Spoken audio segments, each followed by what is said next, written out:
Hello, my wide open-minded friends. It's Katie Cook here, your hostess with the ghostess. Welcome to another edition of Wide Open Wonders, the WOW podcast. Really excited about this week because we're getting back on the ufology train, which is my biggest passion in all things paranormal. I like to cover it all, as you know, but ufology is really where my heart is at, and we are diving in this week. Before I tell you about the episode, I just want to give a shout out to my friends that helped me celebrate my birthday, January 8th. Got some really cool gifts. Let me show you something. Okay, so this right here is my all-time favorite lamp. Let me zoom in. It's one of those cool cow abduction lamps. Love this thing. I would take it with me everywhere I go, except that it weighs a ton and it's like this big. So my friends, not even knowing how much I needed this gift, check out what they got me. What? It's a miniature version. Can you see? It's even got the little green guy on top. Oh my goodness, but wait, it gets even better.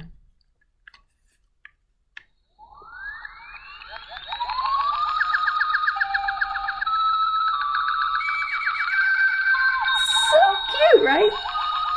It gets even better. Listen when I turn it off. I'm obsessed. I'm obsessed. I love you. I'm taking you with me everywhere, little alien man. My dog doesn't like it. Can you hear my dog barking? Every time I do it, he's like, "Rrr." But Richard and Heather got me that. Thank you guys. You know me well. And I love it. And I love this episode this week. So I am talking to the one and only Paul Hynek. You're thinking Hynek sounds very familiar. Well, yes, it should. He, of course, is the son of Dr. J. Allen Hynek of Project Blue Book fame. And the reason I wanted to have this episode come out now is because season 2 of Project Blue Book is upon us. We have waited patiently. I won't lie, I was a little late to get onto this series. I kind of like to wait for a whole season to be in the can so that if I really like something, I can binge watch it. And I was hooked by the second episode, so couldn't wait for season 2 to come out, and it's finally here. Aidan Gillen is amazing. He plays, of course, Dr. Hynek. I think he does a fantastic job. The whole cast is great. Now, obviously, it's very much a dramatization of what went on, but if you're into ufology, I think they do a great job of keeping you interested with enough history and getting close enough to real events. But if you just like a good drama, it's just a great show. It's going to totally suck you in with the characters. So I love it. And I couldn't wait to talk to Paul about what it was like to grow up as a Hynek. I mean, you know, as he says in the interview, as you'll see, you know, you don't necessarily know how different your family is. It's what you know. It's what your parents do. But come on, how many people have a dad who is investigating UFOs for the U.S. government? It's just crazy cool.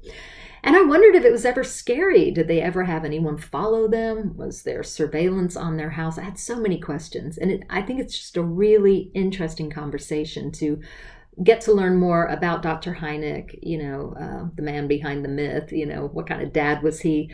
But also know more about Paul and his brother Joel. The whole family is really, really interesting. And Paul and Joel have had a hand in bringing us some of the technology behind some of the biggest films in history. Not everybody knows that about him. And so we talk about that too. We talk about what he thinks of the current disclosure movement, what his father might think.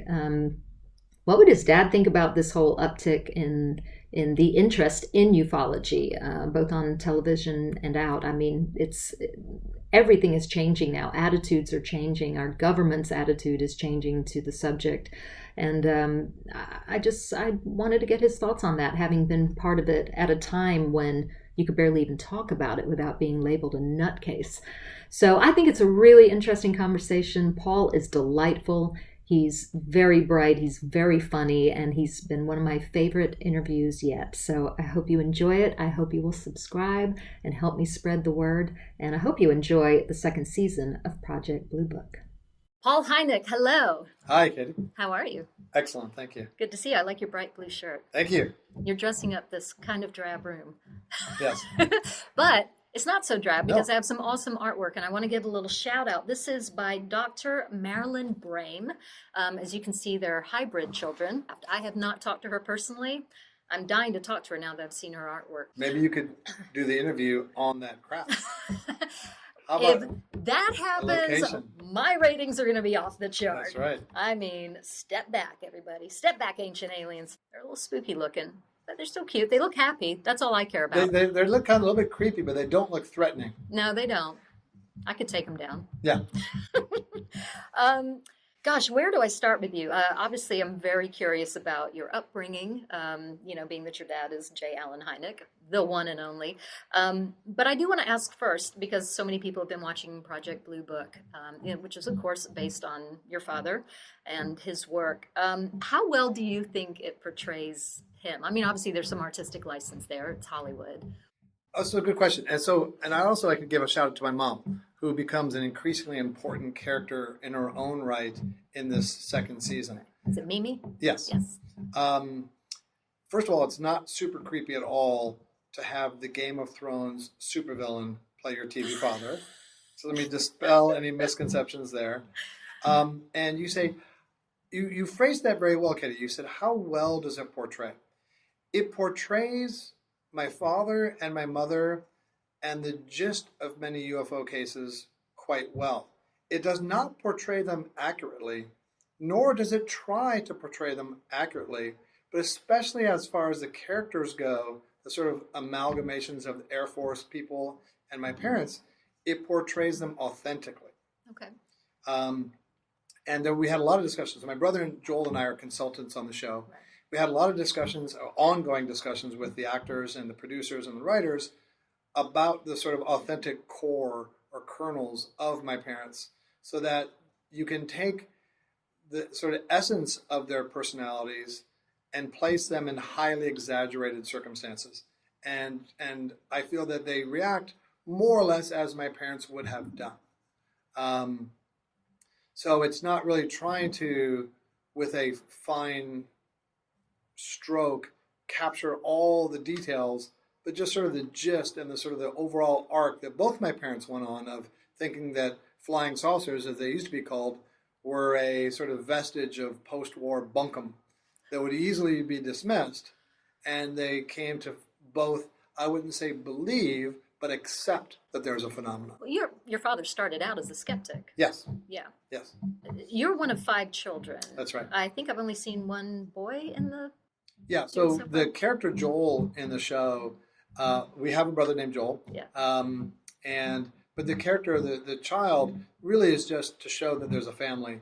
Bears no similarity to any of the 5 of us. And that's one of the things that I've communicated, as has Joel, to the production, that the richness of our life and of the children really could do a lot more for the show.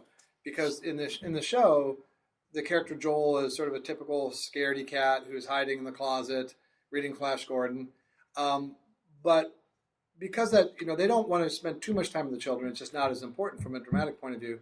But in reality, Joel, for example, was concocting nitroglycerin in the basement, building jet engines in the backyard. We're digging holes and all kinds of crazy things. Wasn't he tapping your phones or something at one point? He was recording the phones at my father's request for some of the interviews. I love it. So you guys are pretty actively involved in all of this. You weren't kids hiding in the corner going, what's Dad talking about? No. And, people have asked us, was it strange? Well, what you grow up with is hard to be viewed as strange, whether it may be objectively or not. It's what you know. Yeah. And people asked us, were we teased? No, nobody ever teased us. It was super cool. So we all got involved in different ways, but it was just a normal, we called it Tuesday nights. Yeah, I can only imagine what happened around the dinner table, the stories you must have heard, because I can imagine the guests were experiencers, scientists, people from all around the world, right? Yeah, skeptics, believers, witnesses. One of my favorite dinners was with Father Gill from a famous case in 1959 in Papua New Guinea. Yeah. And so we were treated, because my father he wouldn't view himself as a UFO expert. He'd view himself as a scientist, as an astronomer, and who happened to moonlight and then become more actively involved with one particular thread of astronomical science. And so really it was mostly the scientific attitude towards life that was predominant in dinner time conversations, accented as they were often enough with UFOs. And the Christmas tree in the corner with UFO and alien ornaments. Yeah, right, that's right. What do you think he would think about the television show History Channel's Project Blue Book, and just the general interest that there is now with all the shows that are out there on aliens and UFOs? I think my father would settle back in his easy boy chair with his bathrobe on, a bowl of popcorn and his slippers, and have a grand old time. I think my mother would say it's a bunch of nonsense. But, you know, I think my mom would readily agree, I believe, that works of fiction like Project Blue Book and Close Encounters back in the day do a lot for the phenomena because they really, to use a Simpsons word, embiggen the tent and welcome more people into it. Yeah.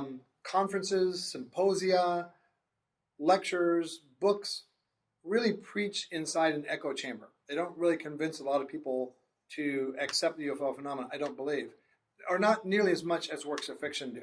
Because I saw that with Close Encounters in the 70s, and yes, I was alive in the 70s, that it became more acceptable for people to talk about their own experiences. Yeah. That was a real sort of positive externality from the show. And now, in our time, Project Blue Book is having the same thing. It's the most popular new show on cable.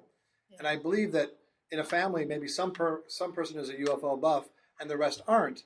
But I think when they see the relatable characters of my father, and especially my mother, the salt-of-the-earth Midwesterner who gets taken along on this crazy ride and really gets her sea legs, I think they can feel that, okay, I see these people that don't believe in anything like this and then come to accept it. Yeah, I think it can really move the needle on the conversation. You mentioned Close Encounters. Your father really came up with that the Close Encounter like labeling, the number system, That's if right. you will, right? That was his concept. Yes. How many stories did he have to go on to really develop that system? Do you know? So that's a good question. So in total, Project Blue Book had over 12,000 official cases. And their mandate, as is seen in the history show or the A&E show, was to explain them all, to tamp down public hysteria. But even with that target, they couldn't explain about 700 of the cases. So which is a lot. It's more than 5%. It's a statistically significant percentage. And my father was aware of many other cases that weren't Blue Book cases as well. So the crucial distinction that he made was that he was not studying UFOs, he was studying UFO reports. And that allowed him to sort of remain on that level and develop that kind of fluency and that comfort with reports in and of themselves that helped him sort of come up with this classification system, which included daylight discs, nocturnal lights, Close Encounters of first, second, and third kind. And now people have extended, and there's maybe like 30 Close Encounter types by now. Right. But and that's what I wondered. Did it just go up to Close Encounters of the third kind being kind of the most advanced, obviously? At that point? And I think, people at that time also talked about the fourth kind being abductions. As a scientist, my father, he didn't like talking about abduction cases that much because there was less sort of science to be analyzed, and it's more sort of testimonials from people. That doesn't mean it didn't happen. It doesn't mean that these people weren't even more traumatized by that aspect of the phenomena, but there just wasn't as much for a scientist to do. And the more he would talk about that, I think he felt the more sort of ridicule there might be on the phenomena, just as he didn't like to talk much about the one or two cases that he saw. It was not about his personal experience. It was about the weight of the data and his ability to sort of wield it into a form that others could compare like to like. It sounds like he was able to keep the emotions out of it a lot, keep it, like you said, very scientific. Yeah, I mean, he got emotional with things like the Robertson panel and the Condon committee and just, rank unprofessional scientific attempts to sweep things under the rug that were just not sort of convenient phenomena. But yeah, as a scientist, you should be somewhat dispassionate and somewhat objective, and he tried to maintain that attitude. You know what? Before I move on, you teased me there by saying he had a couple of his own experiences. How much can you tell us about that? Well, so one of them he saw, and he took a picture, which I'm trying to track down, of some object from an airplane. He was a passenger in the plane. Yes. Now, he didn't attach a whole lot of credence. There was one person, I mean, he had a photo, but a photo is only worth so much. Other people didn't see it, and that was it. So I don't even know if he would call that a UFO, because for him, the term UFO had a fairly high bar. Just because you see something you don't know doesn't mean it really trips the wire to become a UFO. The other one was at our vacation cabin in Ontario, Canada, from which I just returned yesterday. He saw an object and he didn't know what it was. But again, it was a single person witness, and it doesn't matter who that single person is. There's no external corroboration. And so it's just something that he wasn't able to identify right away. For Project Blue Book, there were two or three other previous projects, I believe. Was he involved with those? Yes, as far there as was studying UFOs? right. There was Project Sign, I think, which started in '48. Then Project Grudge, I think maybe in '49, and then Blue Book started in '52. Right. What differentiated them? Is it just a time period? We've wrapped that one up. We're going to start another, or were there real differences? There were differences. Okay. Sign was perhaps the most open-minded, and there is the controversial in that it may or may not have existed estimate of the situation, a document that was produced saying that the consensus was that UFO reports at the time were emblematic of extraterrestrial intelligence visiting us. So that came out sort of in the open-minded Project Sign era. Project Grudge, aptly named, had a very more dismissive view of the phenomena. And then Blue Book came along kind of closer towards Grudge than Sign, but a little bit more open-minded in terms of investigating. Okay, interesting. I didn't know the difference. How much were you allowed to know growing up about what he was finding? So I had the distinct pleasure to meet several times, including on his 99th birthday, Lieutenant Colonel Robert Friend, who until recently, when he passed away, was the last surviving Air Force director of Project Blue Book. An American hero. In addition to his work with Blue Book, he worked on the space shuttle, and he was a Tuskegee Airman who had, I think, over 150 combat missions. This is a true hero. Yeah. And he could start to drift a little bit in interviews because he was being interviewed for people at the space shuttle about Tuskegee Airmen and UFOs, and you could kind of tell that after he started speaking, he would maybe not quite sure which group had asked him the question, what angle was active. But when he got to issues of like military protocol, he was razor sharp. And one of the things he just dropped on me was that Project Blue Book was not classified because it had two words, Blue Book. And that was I think something that military folks know, that if something is classified, it's got one word. Now, I haven't had a chance to externally verify this, but that was his take on it. So to answer your question, there wasn't really a need for secrecy because Project Blue Book, especially after 1953 and with the Robertson panel and the emergence of the 4602nd Air Squadron, which was this sort of skunk works group in the military that would, if there were UFOs and propulsion systems to reverse engineer, that's the group that would have got them. And Blue Book became even more so, more of a PR exercise to tamp down hysteria. So there wasn't really, especially at that point, a whole lot of classified, secretive information going through there. Okay. And by the time I became sort of sentient, Blue Book was over, and my dad, there was really no, cuffs on him to restrain him in any way. Right. Yeah, there's no threats to the family. Like, you guys never heard any of this, none of that. I'm sure conspiracy theorists ask you all the time, like, have you been followed? Have you, Yeah, and I think I'm sure that our phones may have been tapped. I'm sure my father must have been followed by different agencies because, it's tempting to think of the U.S. government as this monolithic block that acts in lockstep, but it's not. Even in the very armed services, they act very different, or just inside in the army. So I imagine that there must have been some surveillance. And as an American at the time, I'm not so sure that was a bad idea if I step back from my last name. It's like Michael Harney, one of the actors in Project Blue Book, who plays General Valentine. We talked a lot. When he was in college, he was a fan of my father. But here he is in the show playing a character who has discussions about sometimes how to handle my father, and perhaps with fairly stern measures. And if you think about it from his point of view, it's kind of a wartime footing all the time. They're dealing with the most explosive, secret, or question to face humanity of all time. Yeah. They may be in the catbird seat with the answer, and they may know or feel that disclosure of the secret could rip apart the fabric of society. So if that's the case, it's a bona fide national security issue. And if it means maintaining the calm that you have to snuff out a rogue professor, well, that's what you do. And from that point of view, that's a perfectly valid thing that you would do and sleep fine that night.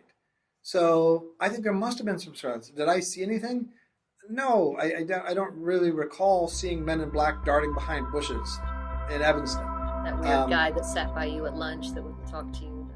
There were a lot of those. We had a lot of weird people come to the house. They're very funny and call the house. But I think they were just sort of individuals not acting in concert with any organized group.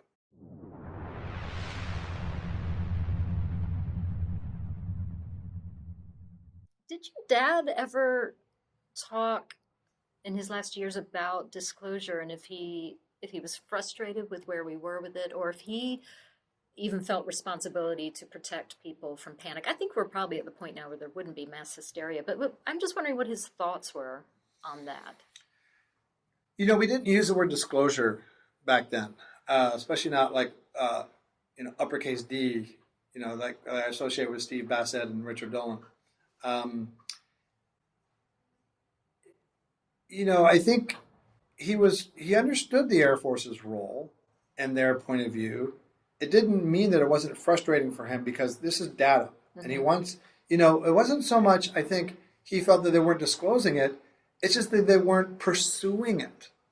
And that's one of the reasons, he had a lot of extremely vocal debates with James McDonald, who he respected quite a lot, about why he wouldn't sort of disclose what he saw there. He felt he had a chance to influence the collection and categorization of the data. So I think maybe his frustration may have been just with the Air Force not devoting the resources to finding out what's there, right, as opposed to disclosing what they already had. Now I think there's an interesting phenomenon that even if we did have the sort of quintessential landing on the White House lawn of a UFO, what percentage of people simply would not believe it?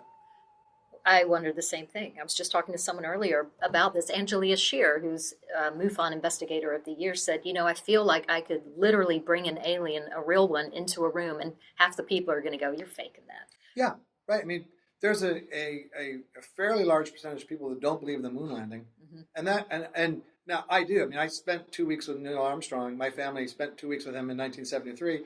I happen to 100% believe that we went to the moon. But and part of that is because I also worked in visual effects, and I know that back in 1969, our space technology was better than our visual effects technology. Yeah. So, but now with deep fake videos in social media and so many people with conspiratorial bents, I think a large population or a large percentage of the population simply would not believe it, no matter what you did. Like you said, Angela Shear with an alien right here, like Bat Boy from the Weekly World News or anything, or a ship landing and seeing the War of the Worlds resulting panic, people would simply dismiss it. Which is another very interesting element about disclosure. If you're the U.S. government and you think the cat's going to get out of the bag, it's not, the decision isn't whether we disclose or not, it's when. And as Richard Dolan says, how best to control the narrative. Mm-hmm. You now have to add this other element in of how do you make enough people believe you, no matter what theatrics you employ. Right. Yeah. It's almost less about them, the ETs, and everything about us.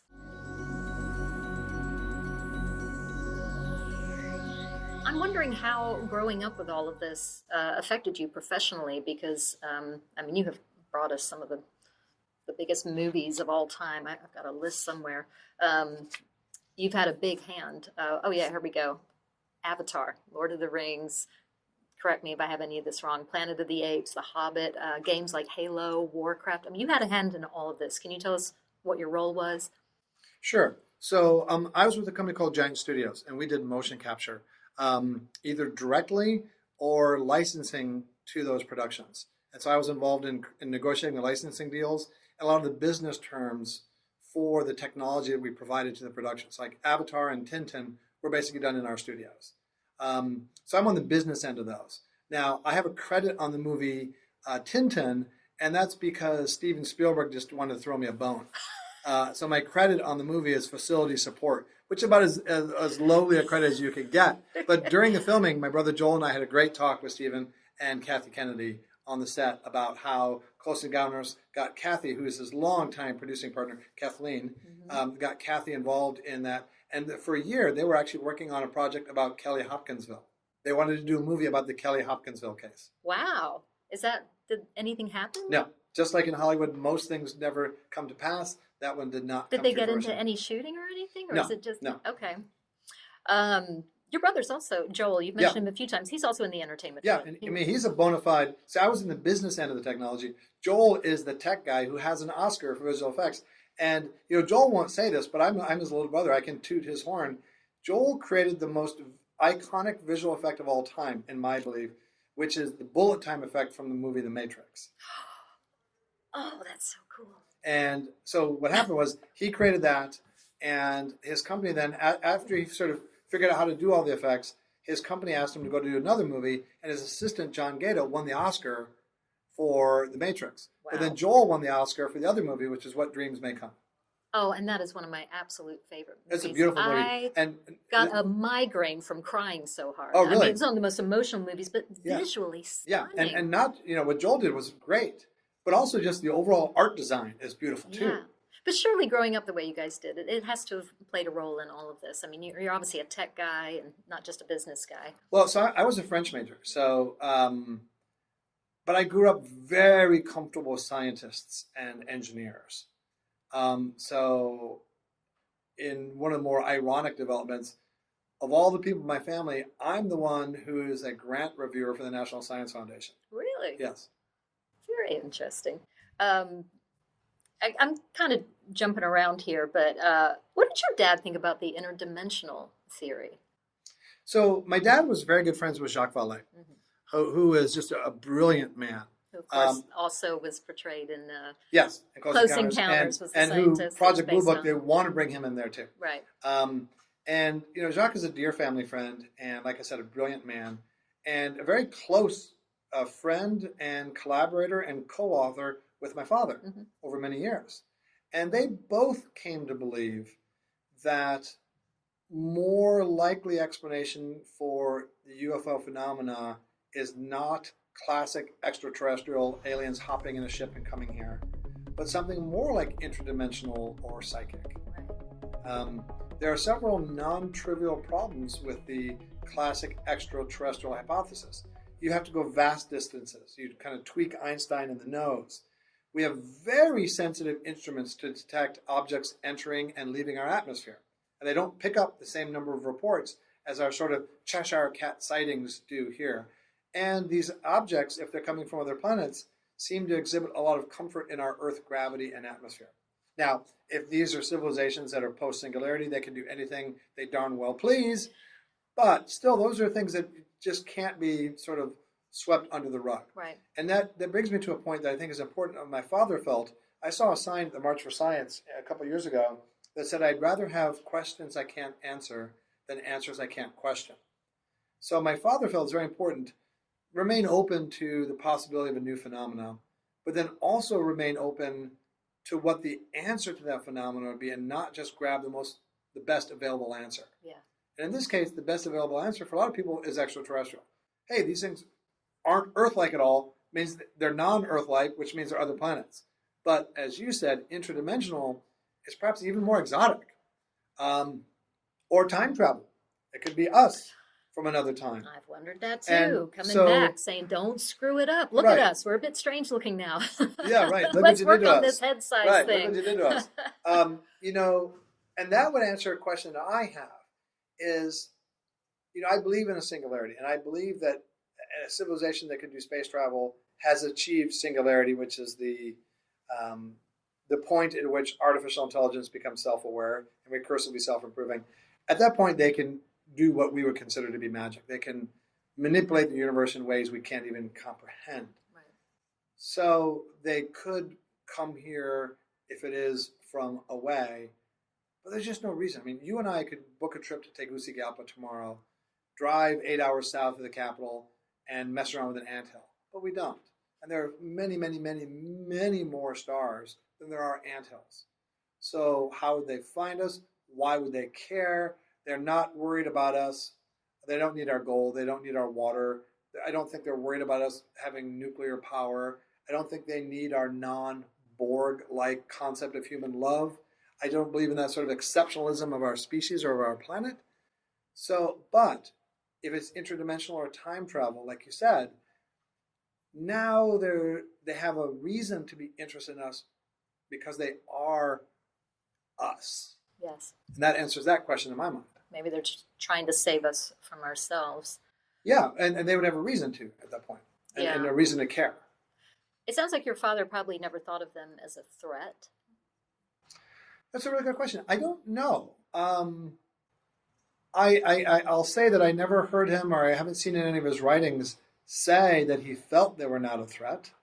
But I never also, at the same token, heard him, sounding the warning bells about, imminent extinction. So I think he was neutral. I don't know if there's, from the evidence that we have, there's such a wide variety of behavior of beings in reported cases that I don't think you can really draw a distinct conclusion either way. Yeah, well, I agree. I mean, I don't think we can assume there's one kind of alien visiting us. Yeah, right. They physically look different, but they also behave very differently. And we see some craft, well, I don't see this every day, but you hear the reports of the craft that they seem to just zoom away so fast, and others literally seem to blink out, which again brings me back to that interdimensional idea that they can just slip in and out so easily. There could be one sitting between us right now. We don't know.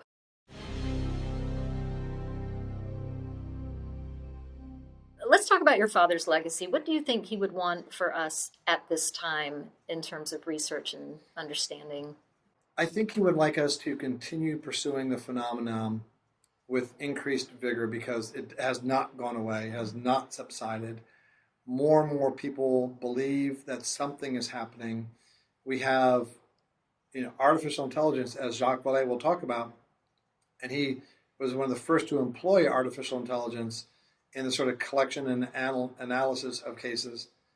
So we have the tools, we have the groundswell of public support to really take a few more cracks at the bat with a really more rigorous approach to this. And I think that's what he would like us to do.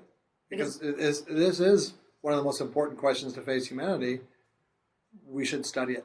I think it is the most important, really. And I feel like as much as we've studied, we've only created more questions. Yes. Which is a little frustrating. Was that his quote? I'd rather have questions I can't answer. No, I saw that on a sign. Yeah. But I think it really encapsulates a lot of his worldview. I think you can sort of break up the world in two groups. Those who'd rather have questions, like, how did the universe start? I don't know. And I'm happy to leave that hanging. A lot of people aren't. And that's a different group of people who want. I want to be very careful with what I say because I don't want to sort of disparage that other camp. But they are more comfortable finding an answer to something, even if I might think that answer is wholly insufficient. But those are two very different mindsets. And I think we may see in the future increasing tension between those two different types of worldview. I tend to trust people more when they admit what they don't know. Yeah. I think that's really important. It sounds like your dad was okay admitting what he didn't know. Absolutely. If you study astrophysics, you get humbled. Thank you so much. My pleasure, Kate.